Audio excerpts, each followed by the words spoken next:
I just got off a call with a client who has been consistently told that they need to get better at their executive presence. And they're really confused, and rightfully so, because executive presence has become this catch-all term, which essentially means we don't know what it is, but we want you to stop doing it or start doing it. So today I'm going to just go through what exactly executive presence is and what you can do to either build your own executive presence or support somebody else who is needing to build their executive presence. So let's get started. Hi, I'm Hannah from DesignWise Coaching and Consulting. I have a master's in organizational leadership. I'm an ICI certified coach. I also am a certified DISC facilitator and crucial conversations.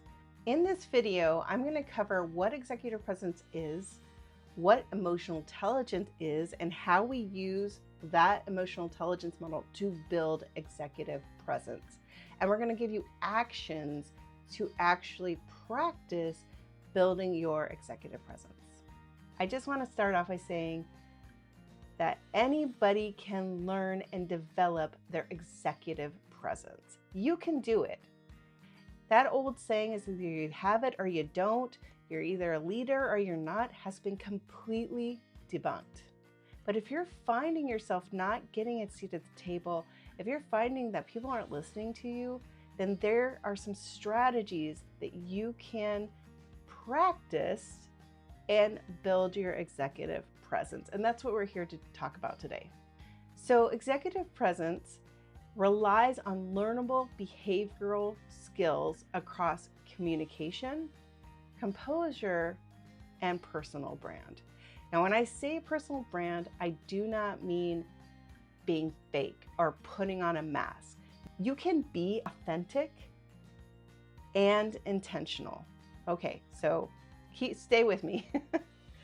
But essentially, what executive presence does is it inspires trust from peers, teams, and senior leaders, family members, those people around you, where the relationships really matter. I have had a lot of success in supporting my clients for executive presence by overlaying the emotional intelligence model by Daniel Goleman. The emotional intelligence model is recognizing and empathizing emotions of others and the ability to understand, use, and manage your own emotions in positive ways. So when we have a freak out, we're often reacting from our amygdala. I call her Amy.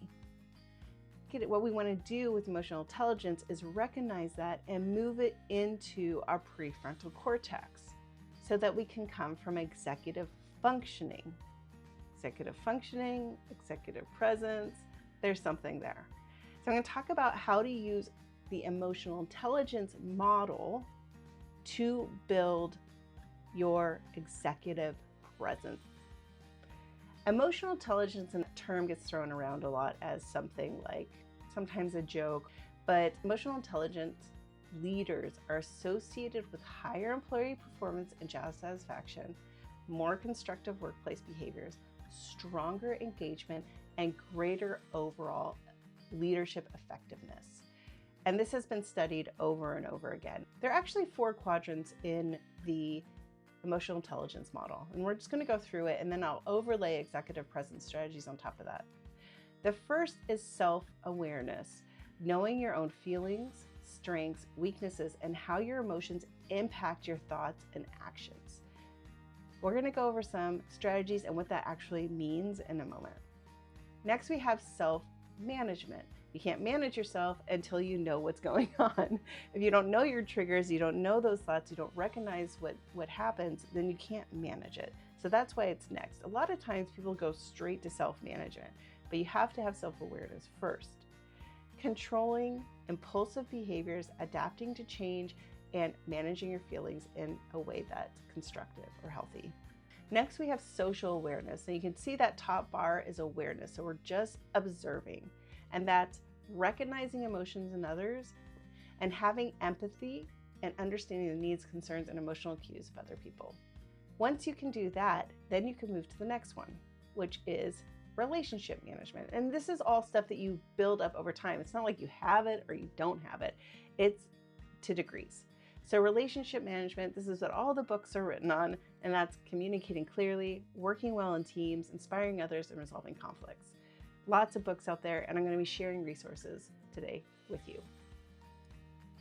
All right, so let's start with self-awareness. And self-awareness, we hear it, it's a buzzword, we hear it all the time. And it's not like you go from nothing to having it. We all have a certain level of self-awareness. And I was just reading in an HBR article that 90% of leaders say they have the self-awareness needed to be an effective leader. But what they found was only about 15% actually have the level of self-awareness needed to lead effectively. So how do we build our self-awareness? Well, we first regularly ask for feedback from trusted peers, coworkers, and employees. And be wary if you're finding yourself asking people feedback who are reinforcing how awesome you are, because that's not really going to give you growth. There's a really great book called Thanks for the Feedback that you can read. It's pretty big.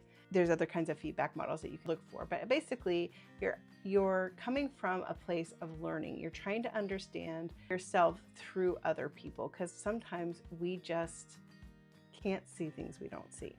We call them blind spots. The next thing to do is to participate in a 360. And you can articulate 360s to just focus on executive presence.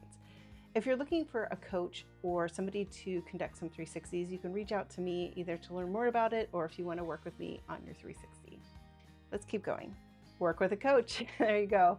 So coach is going to ask questions and hold up a mirror and reflect things so that you can see yourself more clearly and perhaps see those blind spots. And this is the last one, and it's witnessing yourself, like almost watching yourself as if you're on a movie screen and you could hear your voice and just notice. You're not doing anything at this point, remember. You're just noticing, when that person said that, wow, I could really feel myself get tense. I wonder what was going on there. Oh, that's really interesting. I told myself that person's lazy and it's influencing how I treat them. And I don't really like that. So all of those things are really good to notice, and that's the stage we're in. So just jot them down maybe every day, just make a couple of notes. It doesn't have to be pretty, but it's good to reflect. Okay, so we have now to start building that strength of zooming out, watching ourselves, getting some self-awareness, asking for feedback from a curious lens, not getting defensive, but really just noticing how you might react, your thoughts and your feelings and your behaviors. Now we're going to self-management. And here are ways you can practice self-management. And it might seem small, but it does take practice. And the first one is pause before reacting. Just take a breath. Create some white space. Sit back and breathe, especially if you're finding yourself getting hooked. It's okay to pause. And sometimes pausing is a great strategy to let a potentially emotional experience even out. So the next one is take a break, and especially if you can walk in nature or move your body if walking's not your thing. Perhaps that's just shaking your arms or going up the stairs, or some way to move your body that can help you get that nervousness out of your system. I think there's another technique called tapping. Some people really like that, but just ways to reset that vagus nerve. You could probably Google it and it'll give you some techniques. So ask yourself coaching questions, and specifically when you have to go through the change curve. So something has changed, even if it's a small thing, we all go through the change curve, and it's a natural progression. We go through shock, denial, anger, and then low point, acceptance, integration. So we go through this process, and if we know where we're at, we can ask our coaching questions, ourselves coaching questions, to help us get through that. I made another video on the coaching and leading through the change curve, and if you want strategies specifically around that, you can watch my video.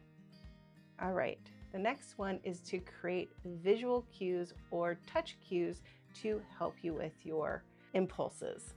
So again, we're trying to get away from reaction, which happens in the amygdala, into our prefrontal cortex, which happens in our executive function. So one thing I do when I get nervous is I tend to interrupt. My brain moves really fast and I get excited about my ideas. And so therefore I interrupt and I want to go faster than the other person. And not only is that not respectful and doesn't build executive presence, it also means I might miss something that's important. So something I put on my monitor is called wait. Why am I talking? And it's just a post-it I have right up here on my monitor to make sure I'm not interrupting.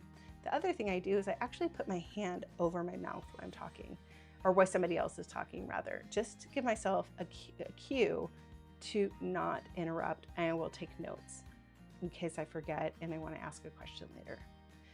That took a lot of practice. It did not happen overnight. You can do it. All right, now we're going to move over to the other side where we're dealing with others. We are building our social awareness. That could be a social in a group or social working one-on-one with somebody else. Here are the strategies. We're going to pause and witness dynamics without judgment, and this takes practice. You're going to sense into it. You're going to have to notice if somebody's starting to move their body or get agitated or talk more. These are physical cues that something is happening. So instead of pushing through and getting through the conversation, you're going to pause and you're going to get curious and to say, I feel like something happened here. Help me understand, and I think I'm missing something. This point here, we're just building that awareness. Next, we'll actually do strategies of how to manage the relationship. Right now, just take notes. If you know somebody who's really good at reading the room, then ask them what their techniques are. And it takes work. People are wired differently, like I've said before, and you have to build those neural connections and noticing, and that's easier for some people and it's more difficult for others. Just like anything, we all have our things to work on. I have a couple of books that you might like.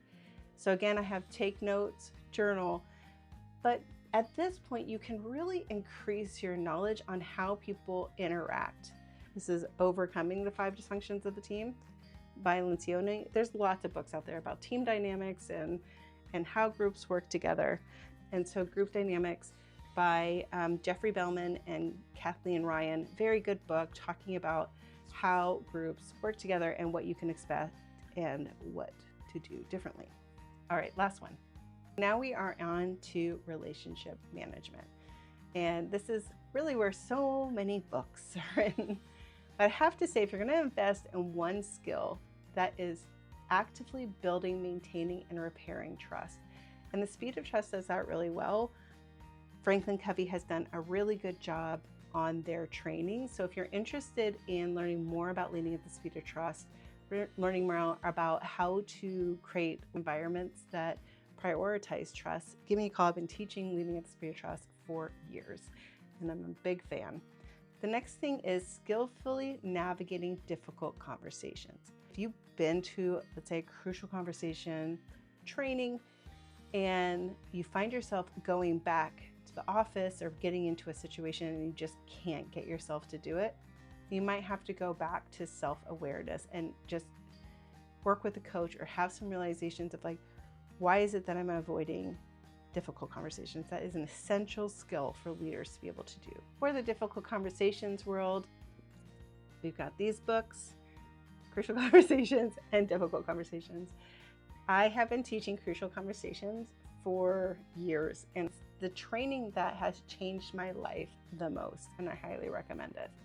The next one is empathic listening. I have a couple of videos on empathic listening. You can watch those. I'll put them below. But basically, it's a little bit different than active listening.